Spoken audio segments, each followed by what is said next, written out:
4 dekabr 1974-cü ildə BMT-nin Baş Assambleyası tərəfindən təcavüzkarlıqla bağlı, hüquqi terminologiya ilə bağlı tərif verildi qətnaməsində.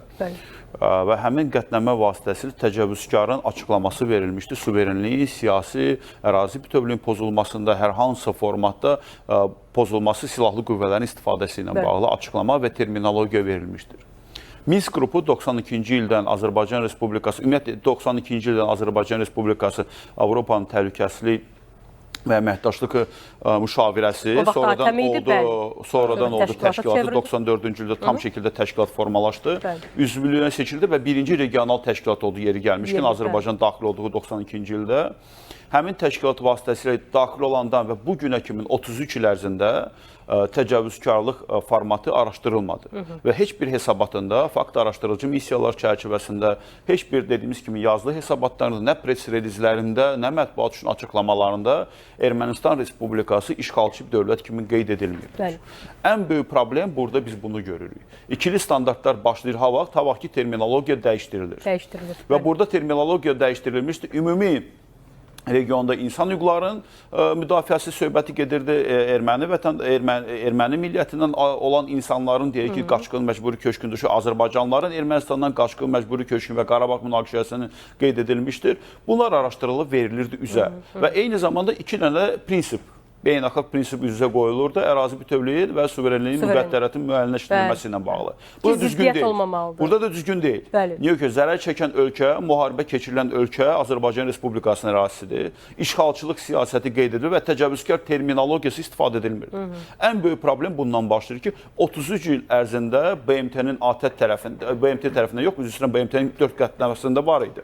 Ermənistan silahlı qüvvələri qeyd edilmişdi təcavüzkar. Hökuməti yox, ancaq silahlı qüvvələr. Ancaq burada isə görürüz ki, ATƏT tərəfindən təəssüf olsun ki, heç bir hesabatında təcavüzkar terminologiyasını Ermənistana qarşı istifadə edilmir. Bilirsiniz, ATƏT ümumiyyətlə öz sənədlərində bu münaqişəyə, Ermənistan-Azərbaycan Dağlıq Qarabağ münaqişəsi də demirdi.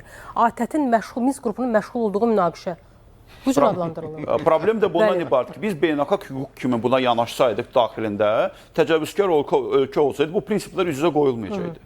Prinsiplər üzrə qoyulmayacaq və avtomatik dediyimiz ki, jus cogens, imperativ normalar tətbiq ediləcəkdir. İmperativ normalarda beynəlxalq hüquq normaları çərçivəsində təcavüzkar məsuliyyət daşımalıdır. Məsuliyyət daşıyan ölkə isə bugün də biz bunu problemi görürük yeri gəlmişkən. Çox sağ olun ki, bizim iştirakçılar burada siyasi şərhçilərimiz məlumatı bildirdi.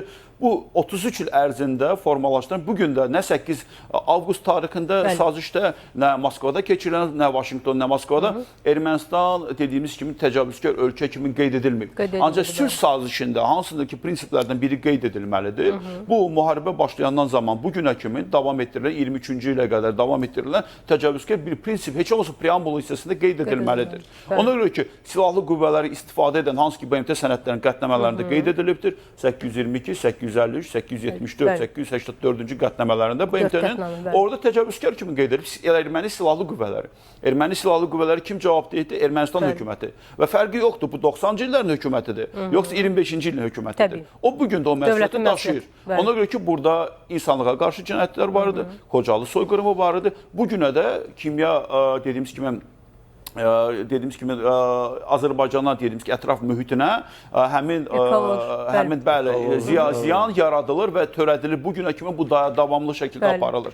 Ona görə də biz bu yanaşma ediləndə ATƏT-in Minsk qrupunun bu problemdən çıxış yolu tapa bilməyəcəkdir. Bu normaldır. Ona ki, beynəlxalq hüquq prinsiplərinə əsaslanmırdı. Yalnız ümumi sözlərində. Ona görə bir dənə də təkrar edir ki, nə hesabatında, nə press relizlərində, nə bir açıqlamasında fərqi yoxdur. Neçə dəfə tərkib dəyişir, Kaspeşik dəyişdi, o birisi dəyişdi. Kaspeşik yeri gəlmişkən, Anjel Kaspeşik heç dəyişmədi.